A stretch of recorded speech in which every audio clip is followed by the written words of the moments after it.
Assalamualaikum warahmatullahi wabarakatuh. Selamat pagi pemirsa Trans 7.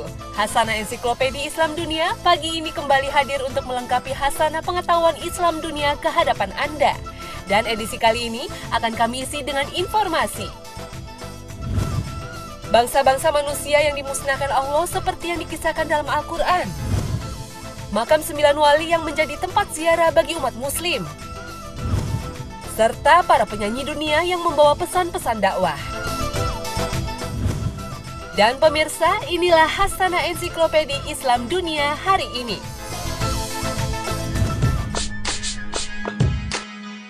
Al-Quran banyak mengulas bangsa-bangsa terdahulu yang dimusnahkan Allah.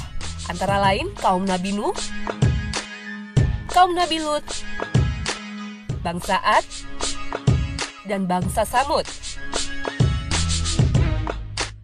Mereka membangkang pada Allah dan Nabi utusannya sehingga Allah pun menimpakan azab yang berupa bencana alam pada bangsa-bangsa itu. Situs-situs bekas kehancuran mereka kini mulai banyak ditemukan para ahli arkeologis.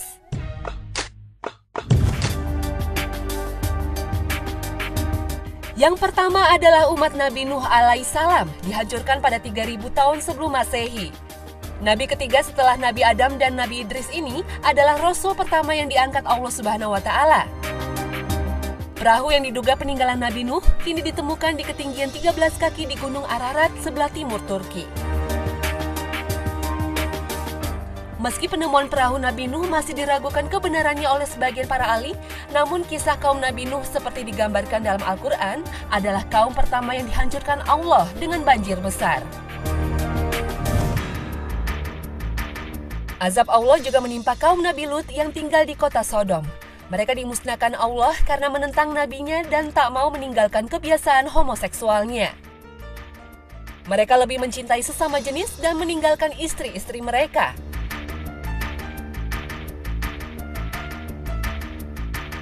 Berdasarkan penelitian arkeologis, kota Sodom berada di tepi Laut Mati atau dikenal juga Danau Lut, terbentang antara perbatasan Israel dan Yordania. Dengan gempa vulkanis yang diikuti letusan lava, kota Sodom dijungkir balikan Allah ke dalam Laut Mati, sebagaimana dikisahkan Allah dalam surat Hud. Maka tatkala datang azab kami jadikan negeri kaum Lut itu terjungkir balik sehingga yang di atas ke bawah, dan kami hujani mereka dengan batu dari tanah yang terbakar dengan bertubi-tubi.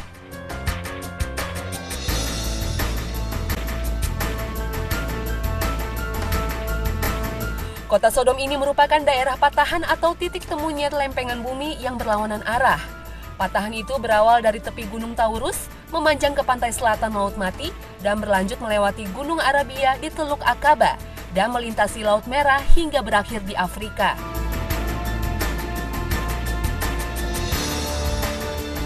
Serangkaian percobaan ilmiah dari Universitas Cambridge membenarkan teori ini. Gempa maha dahsyat yang mengguncang mereka membuat tanah kaum Nabi Lut ini terbelah sehingga mereka terbenam.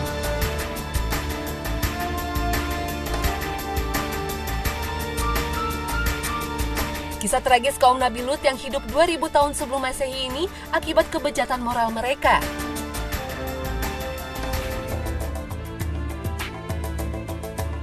Kisah mereka sudah berlalu ribuan tahun, namun praktek homoseksual masih berkembang hingga saat ini. Kaum gay dan lesbian makin bebas menunjukkan jati diri mereka bahkan dengan dalih hak asasi manusia. Perjuangan mereka untuk pernikahan sesama jenis sudah mendapat legalitas di Amerika Serikat pada tahun 2010.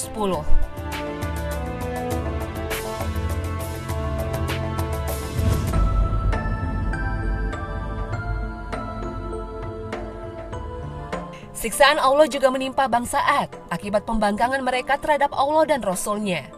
Padahal Nabi Hud alaihissalam telah diperintahkan Allah untuk menyadarkan kaum Ad ini untuk beriman pada Allah dan tidak menyekutukannya. Namun mereka mengingkarinya. Allah Subhanahu wa Ta'ala memusnahkan bangsa Ad dengan angin yang sangat dingin dan amat kencang selama 7 malam dan 8 hari. Situs peninggalan kaum Nabi Hud yang diperkirakan hidup pada 1300 sebelum Masehi ini akhirnya ditemukan pada tahun 1990 di dekat Tanjung Oman. Reruntuhan bangunan kota menunjukkan bahwa disinilah kota kaum Ad. Kota bangsa Ad yang disebut kota Ubar ini seperti dikisahkan dalam Al-Quran. dipenuhi dengan menara-menara dan tiang-tiang tinggi. Apakah kamu tidak memperhatikan bagaimana Tuhanmu berbuat pada kaum Ad, yaitu penduduk Iram yang mempunyai bangunan-bangunan yang tinggi yang belum pernah dibangun, seperti itu di negeri-negeri lain? Bangsa yang memiliki peradaban tinggi ini akhirnya lenyap karena perbuatan zalim yang mereka lakukan.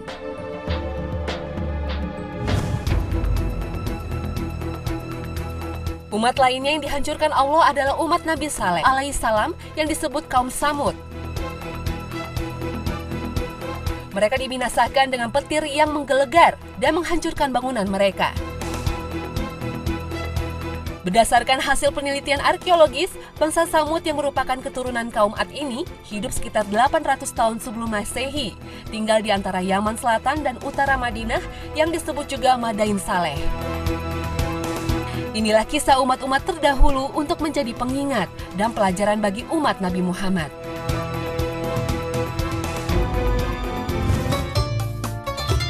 Pemirsa Hasanah, jangan kemana-mana, karena selanjutnya akan kami hadirkan makam 9 wali di Tanah Jawa yang menjadi tujuan ziarah bagi umat Islam. Tetap bersama Hasanah, Ensiklopedi Islam Dunia.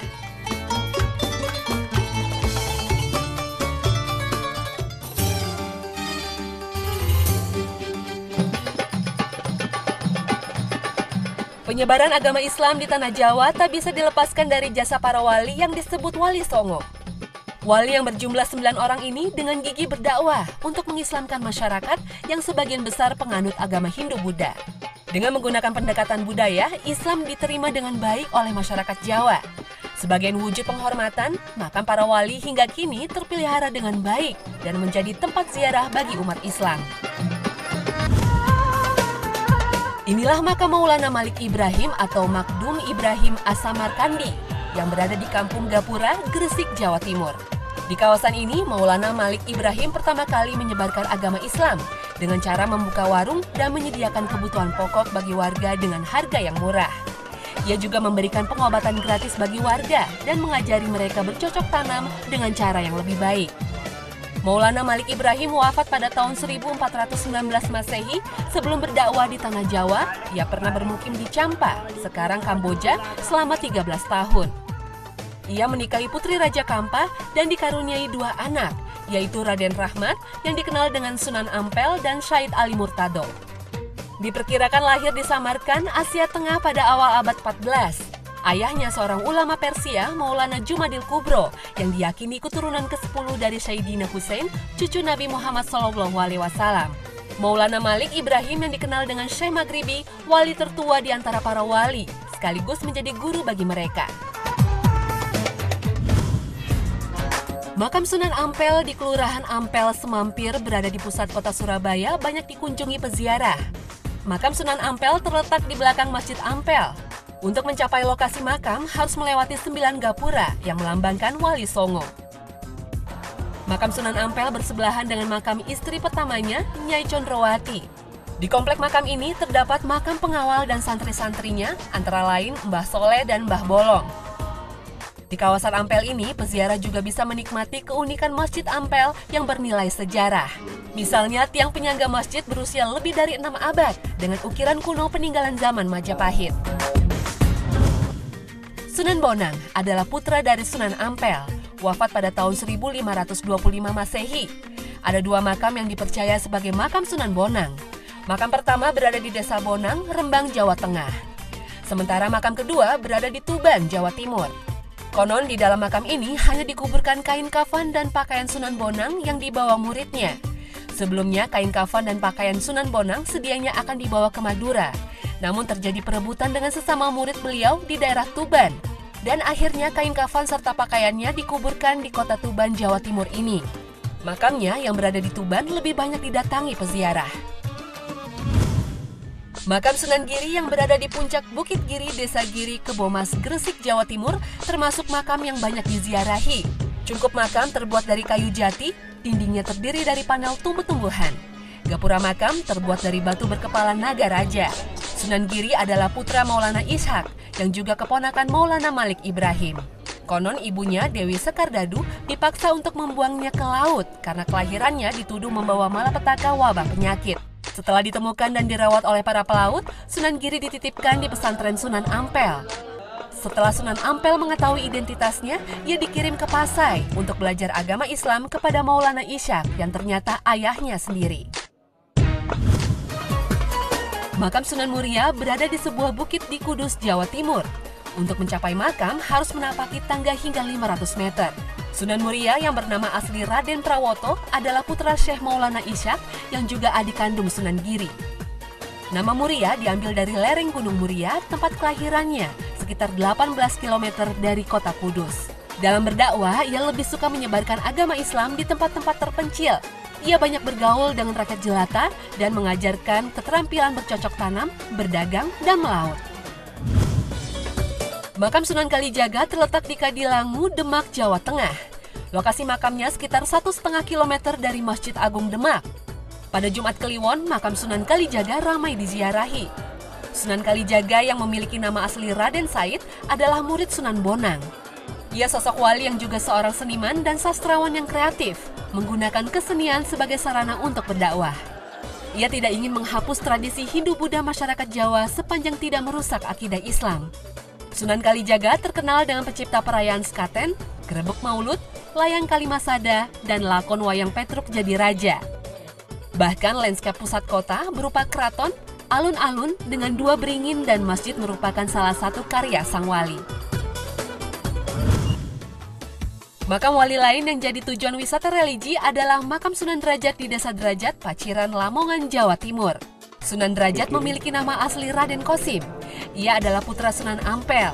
Dalam hidupnya, ia dikenal sosok yang berjiwa sosialnya. Di pesantrennya, Sunan Derajat banyak menampung anak-anak yatim dan orang fakir miskin. Filosofi hidupnya diabadikan dalam saf tangga ke-7 dari komplek pemakaman Sunan Derajat dan relief kayu di cungkup makam. Di komplek ini berdiri museum yang menyimpan peninggalan Sunan Derajat. Sunan Kudus dimakamkan di Desa Kauman, Kudus, Jawa Tengah. Di komplek pemakaman ini juga dimakamkan kerabat beliau. Sunan Kudus yang bernama Jafar Sidik ini diperkirakan wafat pada tahun 1550 Masehi. Sunan Kudus merupakan adik Sunan Bonang. Ia banyak berguru pada Sunan Kalijaga, hingga pendekatan dakwahnya banyak menggunakan simbol-simbol dan tradisi Hindu-Buddha. Ini bisa dilihat dalam arsitektur Masjid Kudus. Bentuk menara, gerbang, dan pancuran wudhu melambangkan 8 jalan Buddha. Tidak hanya seorang pendakwah, Sunan Kudus juga seorang panglima perang Kesultanan Demak. Komplek pemakaman Sunan Gunung Jati yang berada di kota Cirebon, Jawa Barat, ramai dikunjungi peziarah terutama pada malam Jumat Kliwon. Sunan Gunung Jati yang bernama Syarif Hidayatullah adalah satu-satunya wali yang juga menjadi raja. Ia merupakan pendiri Kesultanan Cirebon. Sunan Gunung Jati dimakamkan di Bukit Gunung Sembung. Namun hanya keluarga keraton Cirebon dan keturunannya yang boleh naik ke Bukit Makam Sunan. Para peziarah tidak hanya dari kalangan umat muslim. Peziarah ke kompleks makam ini juga datang dari warga keturunan Tionghoa. Selain berziarah ke makam Sunan Gunung Jati, para peziarah keturunan Tionghoa sekaligus berziarah ke makam Ong Tin, istri Sunan Gunung Jati yang berasal dari Cina.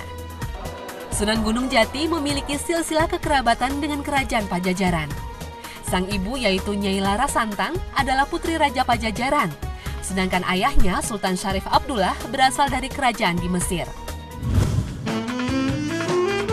Dan bagaimana gaya berdakwah para penyanyi yang beraliran nasyid hingga rap? Simak sesaat lagi di Hasanah, Ensiklopedia Islam Dunia.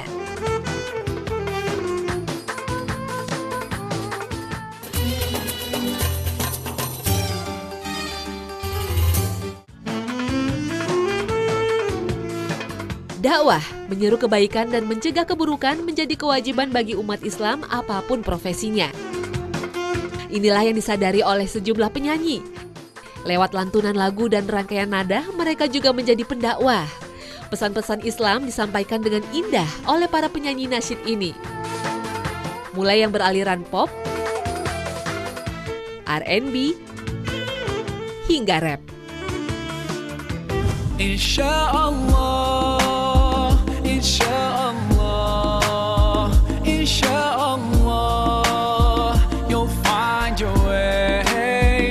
Insyaallah. Maher Zain, Penyanyi asal Swedia ini tengah menapaki tangga popularitas.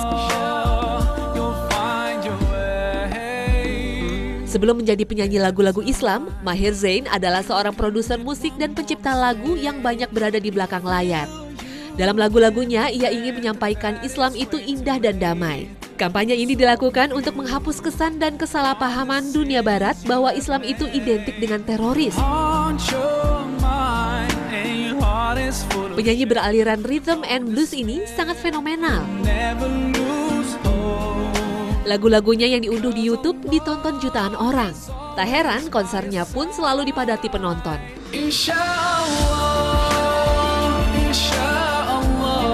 Berbagai penghargaan pun dianugerahkan pada Maher Zain. Ia meraih The Best Religious Songs tahun 2009 di Mesir, 8 Platinum Award dari Warner Music Malaysia. Dan pada tahun 2011 dia berhasil menyabet 10 Platinum Award dari Sony Music Indonesia.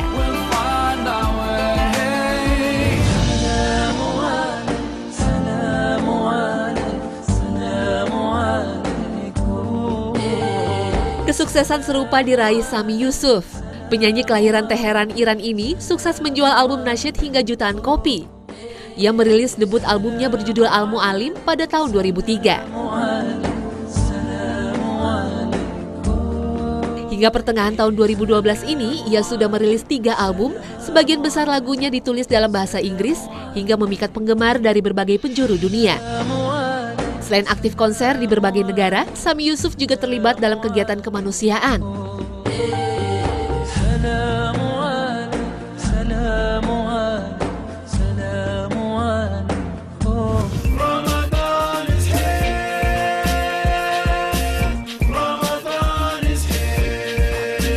Kelompok musik beraliran hip-hop dan rap ini berasal dari Amerika Serikat, Native Teen. Inilah grup nasyid yang dibentuk pada tahun 2000-an, terdiri dari Joshua Alam, Abdul Malik Ahmad, dan Naim Muhammad. Grup nasyid ini sempat vakum setelah tragedi 9 September 2001 yang memperburuk pandangan orang Amerika terhadap Islam.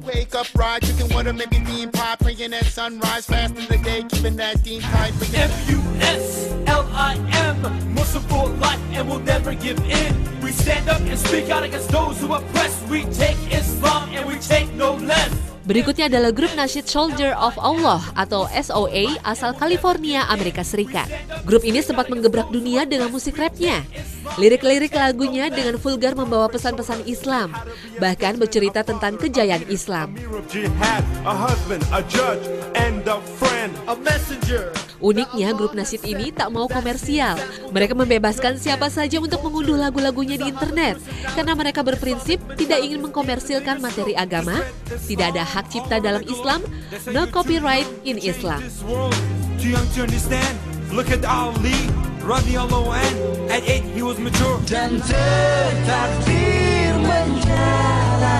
Di tanah air penyanyi nasyid juga makin banyak bermunculan. Opik,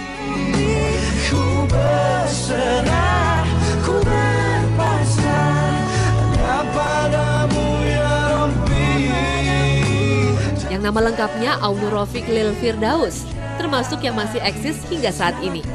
Debut albumnya yang dirilis pada tahun 2005 mencetak double platinum.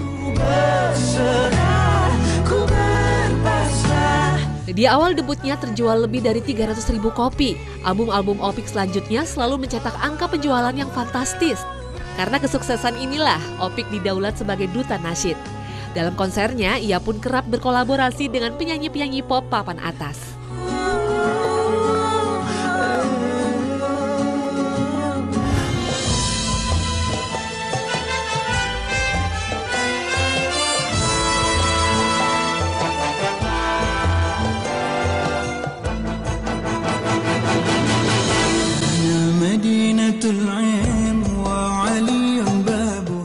Haddad Alwi juga termasuk penyanyi nasyid dengan album terlaris. Album Cinta Rasul yang dirilis tahun 1999 diproduksi dengan berbagai versi, antara lain diiringi dengan musik orkestra, filharmonik dari Australia.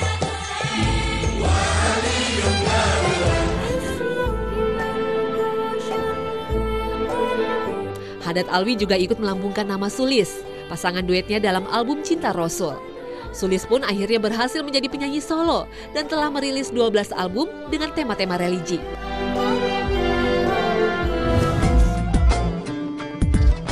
Sultanın sarayı içinde bir şarkıcıyım bu arada. Grup nasyid ini bukan berasal dari Indonesia. Debu terdiri dari musisi-musisi asal New Mexico, sebuah kota kecil di Amerika Serikat. Namun mereka sudah lama menetap di Indonesia.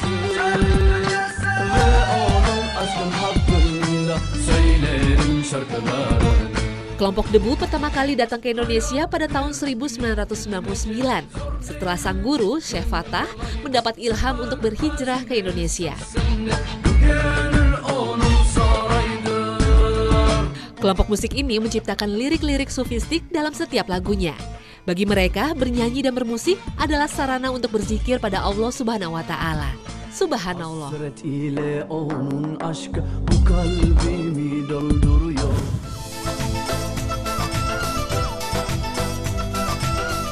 Nah pemirsa, rangkaian para pendakwah lewat musik dan lagu tadi mengakhiri kebersamaan kita dalam Hasanah pagi ini.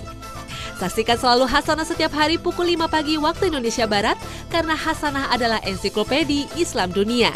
Terima kasih dan wassalamualaikum warahmatullahi wabarakatuh.